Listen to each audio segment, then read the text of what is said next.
Welcome to Travel with Sean. I'm Sean. Today we are in Venice, Italy, exploring the old part of the city, taking in the sights, taking in the views.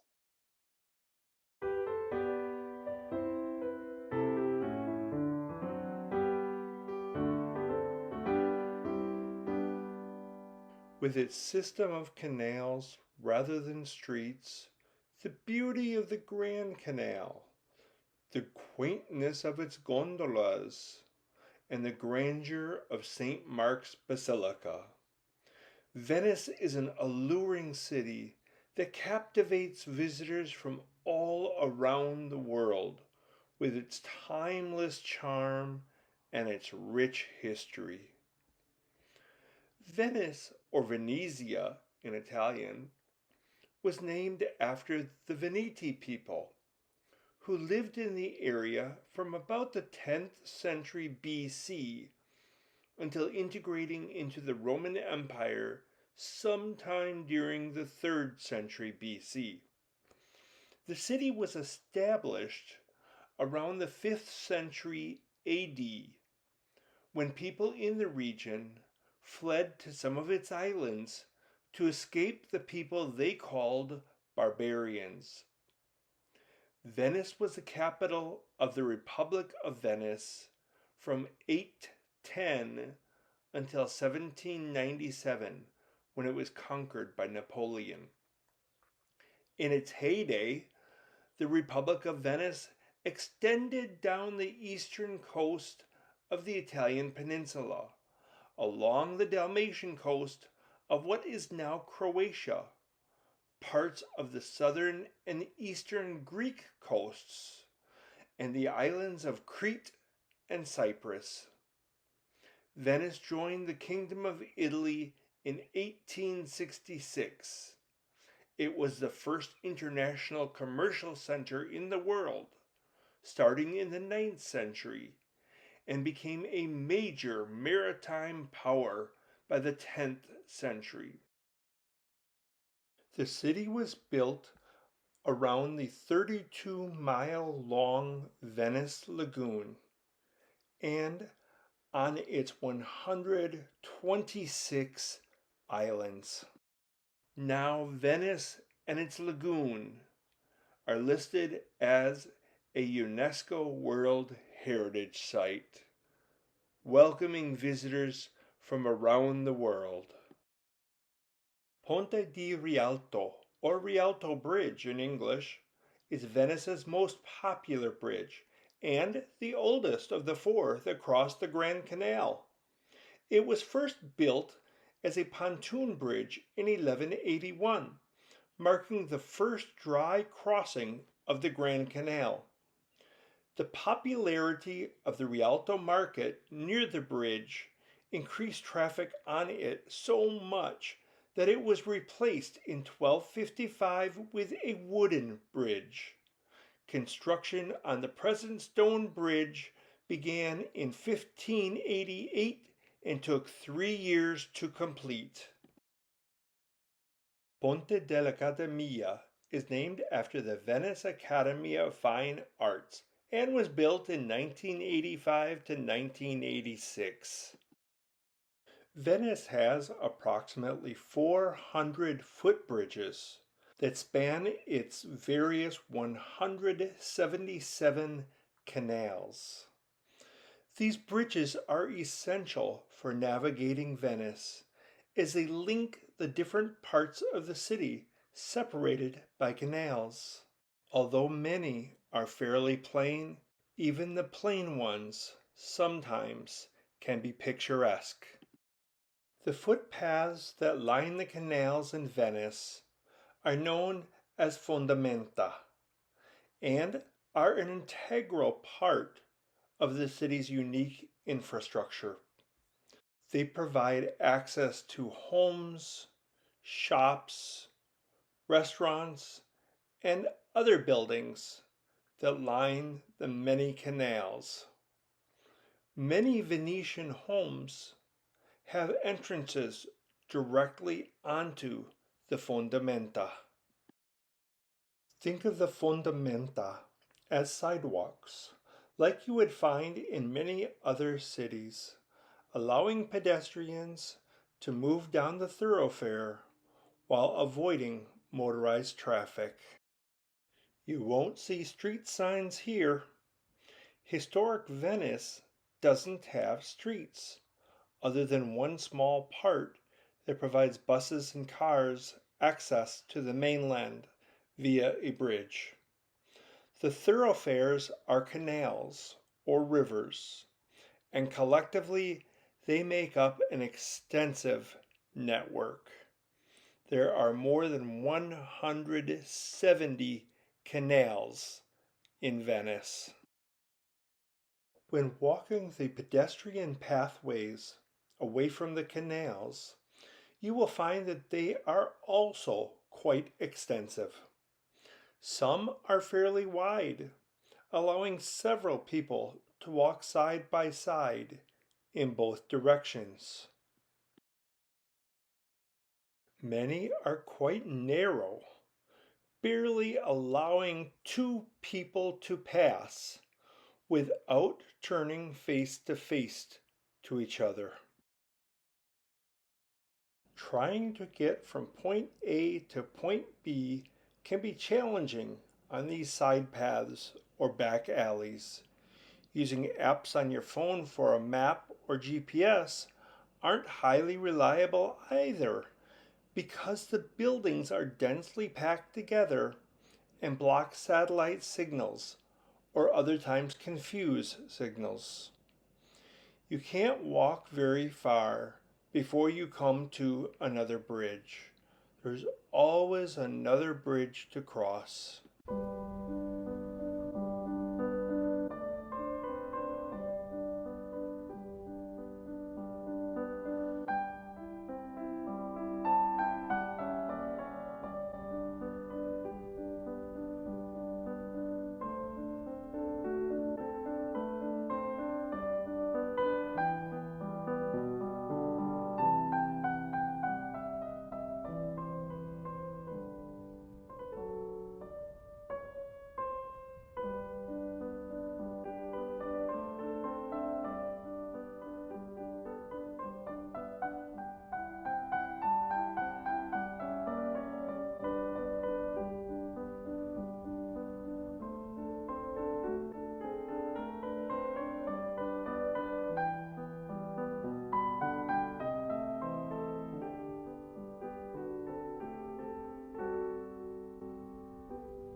The Church of St. James of Rialto is one of the oldest churches in Venice, believed to have been founded in AD 421.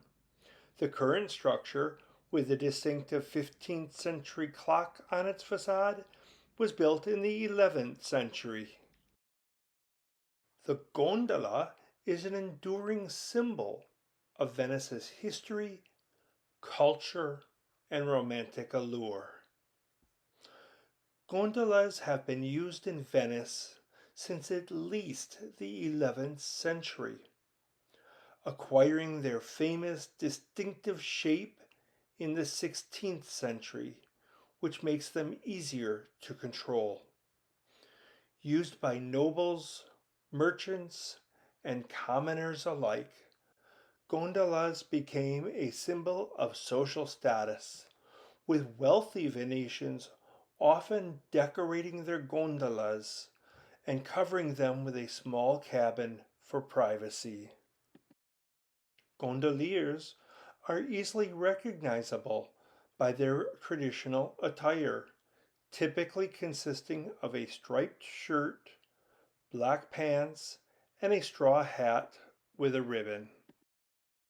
They undergo rigorous training and licensing so they can skillfully navigate their boats with a single oar.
Up ahead on the right, we will see the prison, and the blue and white boat docked in front of it is their official vehicle, their official boat.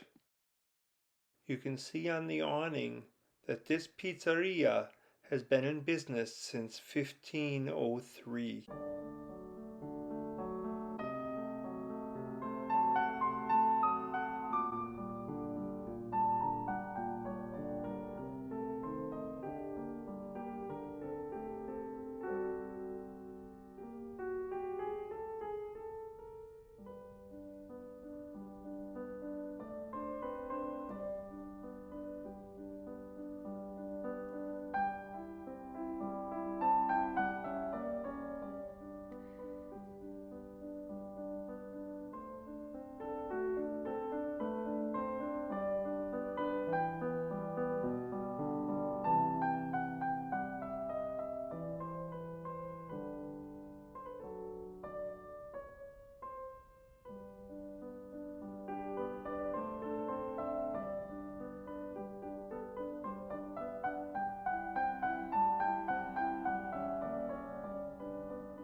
Signs on the side of buildings indicate the direction to the vaporetto, Venice's water bus. Like all major cities, Venice has buses and bus stops, except here the water bus is essentially a boat, and the bus stop is a covered dock with a pier connecting it to shore. The vaporetto system began in 1881 with the introduction of steam-powered boats. Over time, it has evolved to use modern diesel and electric boats. Vaporetto lines cover various routes across the Venetian lagoon, including connections to the main islands such as Murano, Burano, and Lido. They also serve routes along the Grand Canal and to other important locations. Passengers need to purchase tickets before boarding. There are different types of tickets available, including single ride tickets, day passes, and multi-day passes. The tickets can be purchased at ticket booths, online, or via vending machines. The water buses and bus stops are designed to be accessible to people with disabilities, with features like ramps and designated places for wheelchairs. The vaporetto is not just a means of transportation, but also a quintessential part of the Venetian experience. It offers unique views of the city's architecture and canals. It plays a vital role in maintaining Venice's charm and functionality, providing both locals and visitors with a scenic and practical way to navigate the city's waterways. Another form of public transportation is the water taxi, recognizable by the yellow sign on the side of the boat. Water taxis come in various sizes and styles, can be hired for a single trip or for extended periods, providing a more personalized travel experience.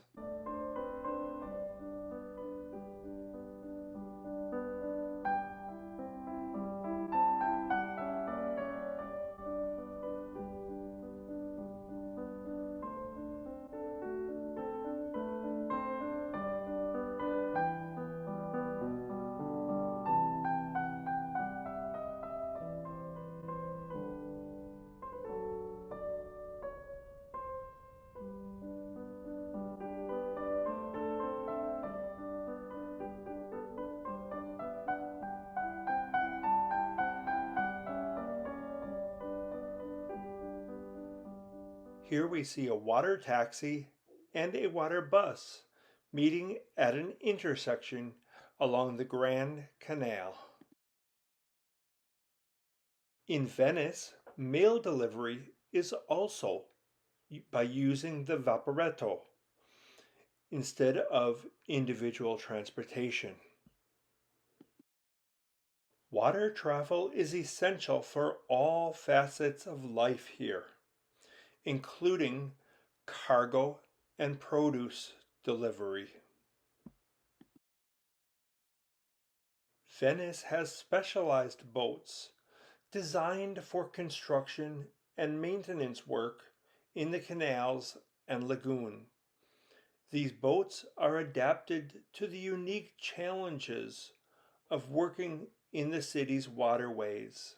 They include general purpose boats equipped with tools and machinery, barges for transporting heavy materials, and crane boats that are equipped with cranes for lifting and placing heavy objects.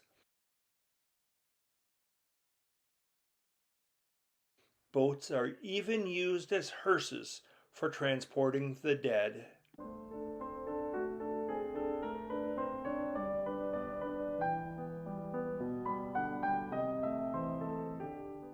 In Venice, life is on the water and centered around the lagoon, both literally and figuratively. Many homes are a stone's throw from one of the canals, and sometimes it's convenient just to stop and talk to a friend. The friend doesn't even have to leave their home.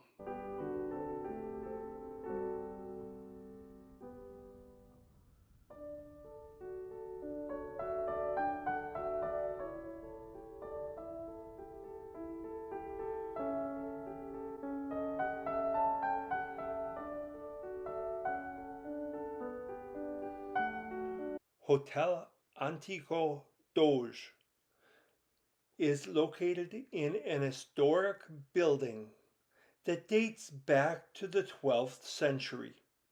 It was once the residence of the Doge Marino Falier, who was the 55th Doge of Venice. The hotel retains much of its historic charm and character, including its Venetian Gothic facade. The Church of Mary Magdalene dates back to the 13th century with its current facade designed in the 18th century, symbolizing God's watchfulness over his people. The church has the Eye of Providence, or all-seeing eye, above its front doors.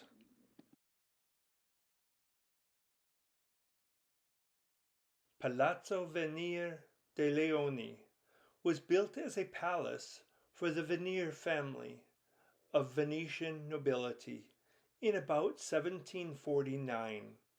It was purchased by American art collector Peggy Guggenheim in 1948 to be her residence, and she went about transforming it into a personal museum to display her extensive art collection. The museum officially opened to the public in 1951. After Peggy Guggenheim's death in 1979, the palace and its collection were preserved as a museum in her honor. The museum continues to operate as a major center for modern art and an important cultural landmark on the Grand Canal.